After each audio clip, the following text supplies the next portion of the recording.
اور کلمہ خدا کے ابتدا میں کلمہ تھا اور کلمہ خدا کے ساتھ تھا. ایک بھی چیز جو بنائی گئی اس کے بغیر بنائی نہیں گئی اور کلمہ خود خدا تھا. آج کی چیزیں مقدس کے الفاظ کو بات کریں.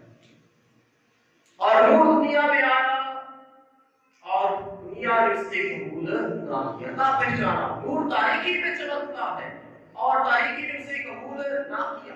یہ آج کی چیزیں مقدس کے الفاظ مبارکہ ہے. وہ ہم میں سکونت پذیر ہوا اور ہم نے اس کا جلال دیکھا, باپ کی وحی کا جلال, اور وہ ہم میں سکونت پذیر ہوا اور ہم نے اس کا جلال دیکھا. بس ہم دیکھتے ہیں کہ یہ کلمہ کون ہے جو کہ ابتدا میں تھا. یہ کلمہ کون ہے؟ اس کا نام کیا ہے؟ یسوع ہے. یہ انسانی جسم لے کر جو ہے ہمارے درمیان اترتا ہے. یہ کلمہ جو ہے کون ہے؟ آواز آنی چاہیے. کلمہ کون ہے؟ اور یہ نجات دہندہ کون ہے؟ آواز آنی چاہیے. نجات دہندہ کون ہے؟ اور یہ ایمانوئل کون ہے؟ یہ ایمانوئل بھی یسوع ہے. اور یہ نبیوں کی پیشن گوئی کون ہے؟ یسوع ہے. اور یہ عیسیٰ کون ہے؟ اور یہ روح اللہ کون ہے؟ یہ بھی یسوع ہے. اور یہ ابن مریم کون ہے؟ یہ بھی یسوع ہے. یہ ابن داؤد کون ہے؟ یہ بھی یسوع ہی ہے. اور یہ شافی کون ہے؟ یہ بھی یسوع ہے. یہ قیامت اور زندگی کون ہے؟ چاہے وہ مسیح یا غیر مسیح ایمان رکھتے ہیں کہ وہ مسیحا آئے گا, وہ عیسیٰ آئے گا, اور وہ اللہ آئے گا, وہ ابن مریم ابن داؤد آئے گا, تب بھی روزے قیامت بھی ہوگی, روزے حشر بھی ہوگا. وہ مردوں کو زندہ کرنے والا کون ہے؟ یسوع ہے. اور خود بھی مردوں میں سے زندہ ہونے والا کون ہے؟ یسوع ہے. بس ہم دیکھتے ہیں کہ یہ کلمہ بھی یسوع ہے, نجات دہندہ بھی یسوع ہے, ایمانوئل بھی یسوع ہے, اور یہ عیسیٰ بھی یسوع ہے, یہ خدا کا روح بھی یسوع ہے, اور یہ مردوں کو زندہ کرنے والا, مردوں میں سے زندہ ہونے والا, یہ قیامت بھی یسوع ہے, چرواہا بھی یسوع ہے, زندگی کا دروازہ بھی یسوع ہے, اور زندگی کی روٹی بھی یسوع ہے. آج وہی یسوع جو ہے اس زمین پہ اترتا ہے, یہ کلمہ زمین پہ اترتا ہے, اور ہم سب کو ہمیشہ کی زندگی کے لیے چنتا ہے. یہ یسوع کے لیے ہم آج جمع ہوئے ہیں. اسی کو تو آج ہم جو ہے کرسمس کہتے ہیں, کرائسٹ ماس, مسیحا کی شکر گزاری. بس ہم دیکھتے ہیں کہ خدا یسوع مسیح کی پیدائش کو دیکھا جائے کہ جب یہ کہا گیا ہے کہ ابتدا میں کلمہ تھا اور کلمہ خدا کے ساتھ تھا, اور یہی کلمہ جو ہے یہ مجسم ہوتا ہے. اور جب کلمے کی بات کریں تو کلمہ کے دو یونانی ترجمے ہیں. کلمہ کے دو یونانی ترجمے ہیں. ایک جو ہے یونانی لفظ جو ہے اس کا یہ ہے ریما, اور ریما سے کیا مراد ہے؟ دوسرا لفظ جو ہے وہ ہے لوگس. دو لفظ ہیں کلمہ سے. کلمہ کے دو یونانی ترجمے ہیں, ریما اور دوسرا جو ہے وہ لوگس. ریما سے مراد جو ہے وہ کلمہ جو بولا جائے, یعنی فرشتہ جو ہے مقدسہ مریم کے پاس آیا اور اس نے بولا, پیغام دیا, اور یہ پیغام کس کا تھا؟ خدا بارک تعالیٰ کا. جبرائیل فرشتہ جب مریم کے پاس آیا, مقدسہ مریم کے پاس آیا, تو یہ پیغام کس کا تھا؟ خدا کا پیغام. کسی صدر یا پریزیڈنٹ کی طرف سے نہیں, یا کسی اور بڑے امیر شخص یا بادشاہ کی طرف سے نہیں, بلکہ جو دنیا کا خالق اور مالک ہے, جو کائنات کا خالق اور مالک ہے, جو یہوہ ہے, جو الوہیم ہے, جو ایڈونائی ہے, دنیا کا رب ہے, اس کی طرف سے پیغام آتا ہے. اور پیغام جو ہے کیسے شروع ہوتا ہے؟ سلام مریم. سلام. دیکھتے ہیں جب کسی کو ملتے ہیں اکثر لوگ کیا کرتے ہیں, آپ سلام کہا جاتا ہے کہ آپ پہ سلامتی ہو.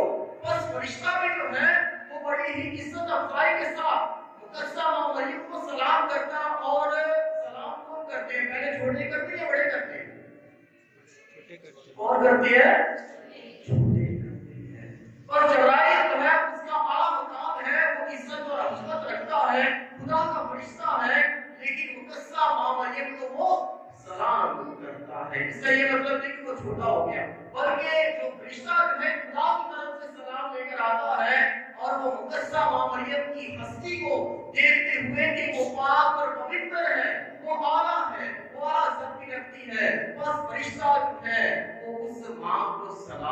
پیش کرتا ہے، پھر پیغام دیتا ہے.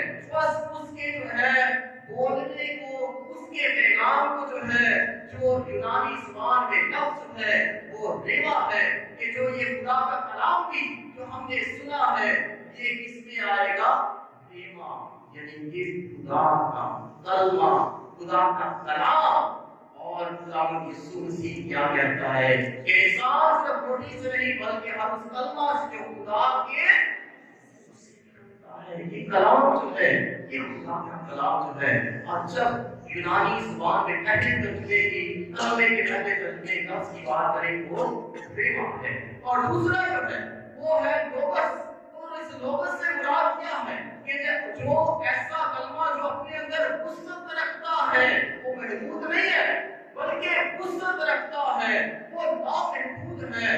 اور اس کی اصطلاح جو ہے وہ یسوع کے لیے ہے کہ جو مقدسہ ماں مریم سے پیدا، وہ کلمہ جو ہے مقدسہ ماں مریم سے پیدا ہوا. بس یہ لوگس کیا ہے؟ یہ مسیحا ہے جو عرش کو چھوڑ کے فرش پہ آتا ہے، خالق ہوتے ہوئے مخلوق بنتا ہے.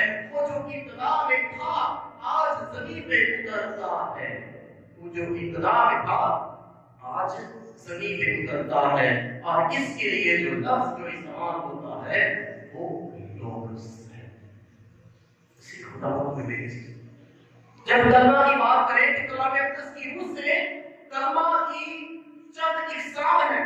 اس کی 4 اقسام ہیں خاص طور پہ، اور ان اقسام کے بارے میں بتاتا چلوں، اس کا ذکر کرتا چلوں کہ اس کی پہلی قسم جو ہے وہ کلمہ نفسی ہے. اور کلمہ نفسی سے کیا مراد ہے کہ خدا کے ساتھ، یعنی ابتدا میں کلمہ کہاں تھا؟ خدا کے ساتھ تھا. اور کلمہ شخصی کہ جب خدا نے کلمہ ادا کیا تو یہ کلمہ کس کا ہے؟ خدا کا کلمہ ہے. کلمہ شخصی اس سے مراد. دوسری قسم کلمہ شخصی ہے. اور تیسری جو ہے کلمہ تکوینی کہ جیسے جیسے خدا چیزیں پیدا کرتا گیا اور اس کے کلمہ سے پیدا ہوئی، یعنی کہ کلمہ تخلیق کرنے کا کلام خدا کرتا گیا. تیسری قسم جو ہے وہ کلام اقدس کی روح سے جو ہے وہ کلمہ تکوینی ہے. اور چوتھی قسم جو ہے وہ کلمہ کی ہے وہ کلمہ مکتوبی ہے، یعنی اس کا کلام مکتوب کی صورت میں، کتاب کی صورت میں ہم تک پہنچتا ہے.